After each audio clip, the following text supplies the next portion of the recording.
আসসালামু আলাইকুম রহমতুল্লাহ। ভারতের সাথে পাঙ্গা নিয়ে 5% ব্যান খাইল ইন্ডিগো এভিয়েশন। এই ইন্ডিগো এভিয়েশন মানে ইউরোপের সিইও, উনি ইউরোপিয়ান। কেন এটা করেছে বা কেন ভারত তাদের উপর ক্ষেপে আছে, চেতে আছে, পুরো ঘটনাটি আপনারা শুনুন, তাহলেই বুঝতে পারবেন। পুতিন ভারতে পা দেওয়ার সাথে সাথে পরিকল্পিতভাবে ভারতের বিরুদ্ধে একটি গভীর কনস্পিরাসি করা হয়েছিল, অর্থাৎ ষড়যন্ত্র করা হয়েছিল, যাতে ভারতকে একটি বার্তা দেওয়া যায় যে পশ্চিমাদের বিরুদ্ধে গেলে তার ফল কি হতে পারে। স্বাভাবিকভাবে ভারতকে খেপালে ভারত তো সহজে ছেড়ে দেওয়ার প্লেয়ার না। যতক্ষণ পুতিন ভারতে ছিল ততক্ষণ সরকার কোনো অ্যাকশান নেয়নি, একদম সাইলেন্ট, চুপ, নীরব। কিন্তু যখনই পুতিন সকল চুক্তি সেরে ভারত থেকে নিরামিষ খেয়ে ভগবদ গীতা নিয়ে চলে যায়, তখনই একের পর এক ব্যান্ড ঠুকতে শুরু করেছে ভারত সরকার। সামনে যেটার আভাস পাওয়া যাচ্ছে, তাতে ভারতকে তৈরি থাকতে হবে আরও একটা বড় ক্রাইসিসের জন্য, সংকটের জন্য। কেননা সম্প্রতি পুতিনের ভারত ভ্রমণের পরে কিভাবে রাতারাতি ভারতের সবচেয়ে বড় এয়ারলাইন্স ইন্ডিগো কয়েক হাজারের বেশি ফ্লাইটকে ক্যান্সেল করে গোটা দেশের রীতিমতো ক্যাওয়াস তৈরি করে, যাতে গ্লোবালি ভারতের যে ইমেজ সেটা মারাত্মকভাবে খারাপ হয়। এবং ইন্টারেস্টিং বিষয় হলো, এই ধরনের সংকটের আগে কোনো দিন হয়নি, কিন্তু হঠাৎ পশ্চিমাদের বিরুদ্ধে গিয়ে ভারত পুতিনকে নিজের দেশে আমন্ত্রণ করাতে সত্যিকার অর্থে সেদিনই এত বড় একটা এভিয়েশন সংকট। এটা কোনো সহজ বিষয় ছিল না। একাধিক মিডিয়া, এমনকি ইন্ডিগোর যে পাইলট, তারা নিজেরাই দাবি করেছে যে এই সব প্রিপ্ল্যান। এর উদ্দেশ্য ছিল একদিকে পুতিনের ভিজিটকে মাটি করা, অন্যদিকে ভারত সরকারকে ব্ল্যাকমেইল করা। কারণ অতীত সম্পর্কে একটু চোখ কান খোলা রাখলে বুঝতে পারবেন। কেননা যখনই ভারতে কোনো বড় ইভেন্ট হয় অথবা প্রধানমন্ত্রী নরেন্দ্র মোদী কোনো গুরুত্বপূর্ণ ভিজিট করে, ঠিক সেই সব দিনে বড় কোনো সংকট বা অ্যাটাক হয়। যেমন প্রধানমন্ত্রী নরেন্দ্র মোদী যখন সৌদিতে ছিলেন এবং আমেরিকার উপরাষ্ট্রপতি জেডি ভ্যান্স ভারতে ছিলেন, সেই দিনই পেহেলগামে সন্ত্রাসী হামলা হয়, যাতে মোদীকে সৌদির ভিজিট ছেড়ে দেশে আসতে হয়। ইসরায়েলের প্রধানমন্ত্রী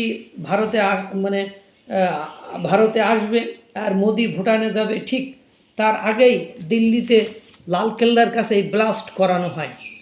আর এর ফলে ইসরায়েলের prime minister Vladimir Putin Netanyahu যে ভিজিট সেটা পিছাতে বাধ্য হয়। এবং এবারেও যেদিন পুতিন ভারতে নামে, সেই দিনই ইতিহাসের সবচেয়ে বড় এভিয়েশন সংকট হয়। এতে ভারত সরকার কল্পনাতীতভাবে ফেসে যায় যে একদিনে দেশের লাখ লাখ মানুষ আটকে যায়, বিজনেস মিট থেকে শুরু করে সব কিছু থেমে যায়। অন্যদিকে পুতিনকে নিয়ে সরকার ব্যস্ত, বিশ্বের মিডিয়াগুলোর নজর ভারতের দিকে ছিল, এজন্য ভারতের ইমেজ আরও বেশি করে নষ্ট হয়।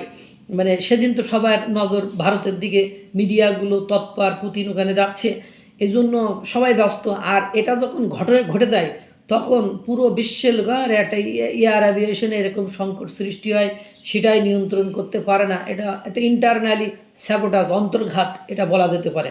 ইন্ডিগো ইচ্ছা করে ক্যাওয়াজ বাঁধানোর জন্য এমনটা করে, এরকমই ধারণা করা হচ্ছে।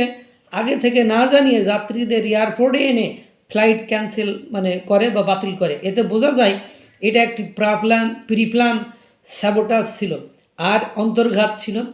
আর এই সংকট যা ঘটানো হয়েছিল, তার বিরুদ্ধে সরকারের যে মন্ত্রী, এয়ারপোর্টের বিমান যে মন্ত্রী, কঠোর ব্যবস্থা নেবে সরকার, চুল পরিমাণ ছাড় দেবে না, মন্ত্রী একেবারে ঘোষণা দিয়েছিলেন। আর এখন ভারত সরকার একের পর এক ইন্ডিগোর উপর ব্যান ঠুকতে শুরু করেছে।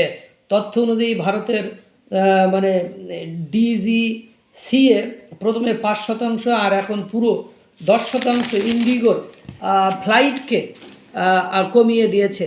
প্রতিদিন 200 থেকে 210টি ফ্লাইট ইন্ডিগোর পরিবর্তে বাকি এয়ারলাইন্সকে দেওয়া হয়েছে। আর মানে মজার ব্যাপার হলো এই ফ্লাইটগুলো এমন জায়গায় কমিয়েছে যেখান থেকে তারা সবচেয়ে বেশি প্রফিট পেত, সবচেয়ে বেশি রেভিনিউ তারা পাইতো, সবচেয়ে বেশি আর মানে মানে আর হওয়া রুটগুলোকে মানে সবচেয়ে বেশি আয় হওয়া রুটগুলোকে ছিনিয়ে নেওয়া হয়। এর মানে ইন্ডিগোয়ের সিইও মানে ইনি ইউরোপিয়ান, তাকেও বরখাস্ত করা হবে এরকম সিদ্ধান্ত নেওয়া হচ্ছে। এখন কথা হলো মানে ইন্ডিগো আছে বিপদে এবং তাদের বিরুদ্ধে 4 সদস্যের একটি টিম কাজ করছে যে তারা যদি ইচ্ছা করে তাদের কপালে কিনা ভোগান্তি অপেক্ষা করেছে। ভারতের সাথে পাঙ্গা নেওয়ার ঠেলা কি ইন্ডিগো এভিয়েশন এবার বুঝতে পারবে। ঠেলা ইউরোপিয়ানরা মানে পশ্চিমাদের হয়ে কাজ করে তাদের মানে ইন্টারনালি স্যাবোটাজ অন্তর্ঘাত সৃষ্টি করা বা দেশের ইমেজ নষ্ট করার ফল তো কিছুটা হলেও ভোগ করতে হবে ইন্ডিগো এভিয়েশনকে। আল্লাহ তাআলা সকলকে ভালো রাখুক, সুস্থ রাখুক। আসসালামু আলাইকুম ওয়া রাহমাতুল্লাহ।